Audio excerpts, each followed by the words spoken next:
Daniel er 3 år, og han har haft atopisk eksem, siden han var 6 måneder gammel. Atopisk sygdom er den hyppigste kroniske børnesygdom i Danmark. Atopisk eksem er også arveligt, og det er derfor den typiske årsag til, at eksem opstår. Som barn til en forælder med atopisk eksem er der 25% risiko for, at barnet også får eksem. Det vil altså sige, at hvis begge forældre har eksem, så er der hele 50% risiko for, at barnet også får eksem. Halvdelen af børn med atopisk eksem har fået normaliseret huden ved skolestart, og ca. 60% er symptomfri ved puberteten, men nogen får altså tilbagefald som voksne.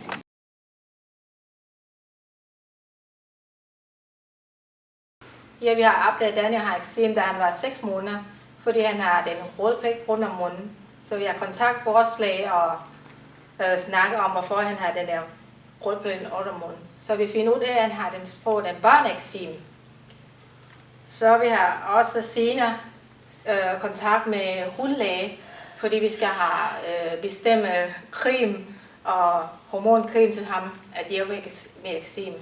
Så vi har mange forskellige slags creme til ham fra hudlæge.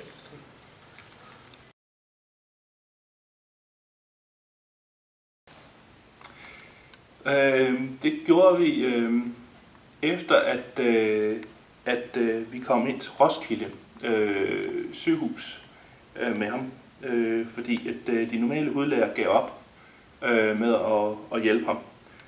Og de hjælper os rigtig meget derinde, og der anbefalede lægen så, at vi kom på eksemskolen, så vi kunne lære, hvordan vi nu skulle smøre Daniel korrekt, og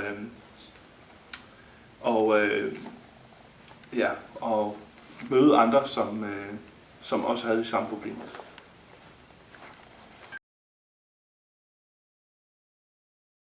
Ja, jeg vil gerne anbefale eksemskole til de andre, fordi vi får meget at vide fra eksemskole, hvordan man bruger fedtcreme og hormoncreme og en anden metode, som kan godt hjælpe Daniel.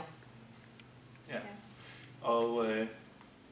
Og vi kom også i kontakt med andre, der har samme problemer, og havde muligheden for at stille alle de spørgsmål, som vi nu har gået og tænkt, hvad der selvfølgelig giver fred i sjælen.